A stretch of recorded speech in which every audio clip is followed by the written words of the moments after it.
আসসালামু আলাইকুম রহমতুল্লাহি ওয়া বারাকাতুহু। প্রিয় আখির নবী উম্মত, ইসলামের সম্প্রসারণ ও প্রচারের জন্য চ্যানেলটি সাবস্ক্রাইব ও ফলো করতে পারেন। আজ আমরা জানব আল্লাহ কেন বৃষ্টি বন্ধ করে দেন। প্রিয় ভাই ও বোনেরা, আমাদের নবী সাল্লাল্লাহু আলাইহি ওয়াসাল্লাম বলেন, জাকাত মানে পবিত্রতা ও প্রবৃত্তি, যা ইসলামের পঞ্চস্তম্ভের একটি। আল কুরআনে নামাজের নির্দেশ যেমন 82 বার রয়েছে, অনুরূপভাবে প্রত্যক্ষ ও পরোক্ষভাবে জাকাতের নির্দেশনাও রয়েছে 82 বার। জাকাত আদায় না করলে আল্লাহর কঠিন শাস্তি রয়েছে। এটি আদায়ের গড়িমসি করলেও কঠোর হুঁশিয়ারি দিয়েছেন আল্লাহ তাআলা। আমরা হাদিস থেকে জানতে পারি, হযরত আব্দুল বিন উমর রাদিয়াল্লাহু তাআলা আনহু থেকে বর্ণিত, তিনি বলেন, রাসূল সাল্লাল্লাহু আলাইহি ওয়াসাল্লাম আমাদের নিকট এগিয়ে এসে বললেন, হে মুহাজিরগণ, তোমরা 5টি বিষয়ে পরীক্ষার সম্মুখীন হবে, তবে আমি আল্লাহর কাছে আশ্রয় প্রার্থনা করছি যে তোমরা তার সম্মুখীন না হও। যখন কোনো জাতির মধ্যে প্রকাশ্যে অশ্লীলতা ছড়িয়ে পড়ে, তখন সেখানকার মহামারী আকারে বিভিন্ন রোগ ছড়িয়ে পড়ে। তাছাড়া এমন সব ব্যাধির উদ্ভব ঘটে যা পূর্বকালে কোনো লোক কখনো দেখেনি এবং কেউ কল্পনাও করতে পারেনি। যখন কোনো জাতি ওজন ও পরিমাপে কারচুপি করে, তখন তাদের উপর নেমে আসে দুর্ভিক্ষ, কঠিন বিপদ, মুসিবত। আর জাকাত আদায় না করলে তখন আসমান থেকে বৃষ্টি বর্ষণ করা বন্ধ হয়ে যায়। যদি ভূপৃষ্ঠের ভিতর জন্তু ও নির্বাক প্রাণী না থাকতো, তাহলে আর কখনো বৃষ্টিপাত হতো না। আমরা কি ভুলে গেছি হুদ নবীর কওমের কথা, তাদের নাফরমানির কথা? আল্লাহ তাআলা তাদের জন্য বৃষ্টি বন্ধ করে দিয়েছিলেন, অতঃপর আল্লাহ তাদেরকে মর্মান্তিক আযাবের সম্মুখীন করে।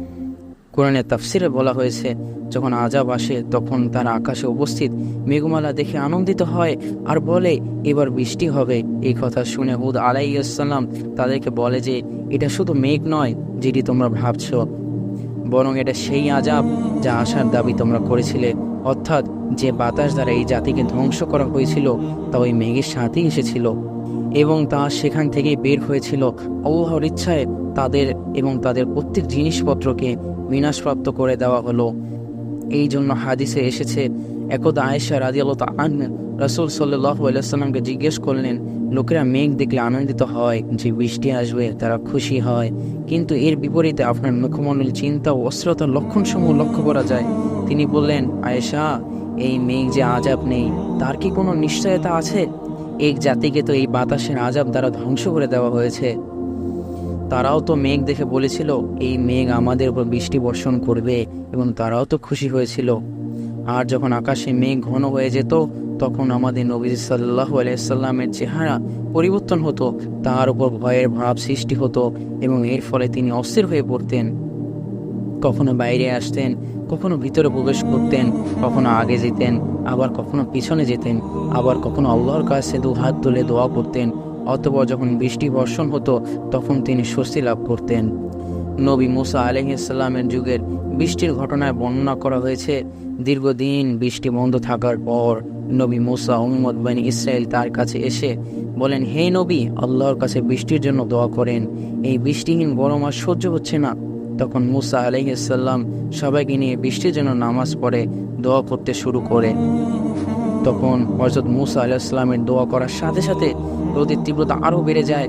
আল্লাহ তাআলা রোদের তীব্রতা আরও বাড়িয়ে দেন, যে কারণে মুসা আলাইহিস সালাম অবাক হলেন। তিনি জিজ্ঞেস করলেন, আল্লাহ, বৃষ্টির জন্য দোয়া করলাম, তুমি রোদের তেজ বাড়িয়ে দিলে, এর কারণ কি? আল্লাহর থেকে জবাব আসলো, এই জামায়াতে এমন এক ব্যক্তি আছে যে 40 বছর যাবৎ আমার নাফরমানি করছে, আমার বিরোধিতা করছে, একটি দিনের জন্য আমার বাধ্য হয়নি, তার কারণেই বৃষ্টি বন্ধ আছে। তখন হযরত মুসা আলাইহিস সালাম জামাতের দিকে তাকিয়ে সেই অজানা লোকটিকে বের হয়ে যেতে বললেন। সেই লোকটি ভাবল, এখন যদি বের হয়ে যাই তবে সবার সামনে পাপী হিসেবে লজ্জা পাবো, আর যদি থাকি তবে বৃষ্টি আসা বন্ধ হয়ে যাবে। তখন সে চিন্তায় পড়ে গেল এবং সে ঠিক করলো সে আল্লাহর কাছে মাপ চাইবে।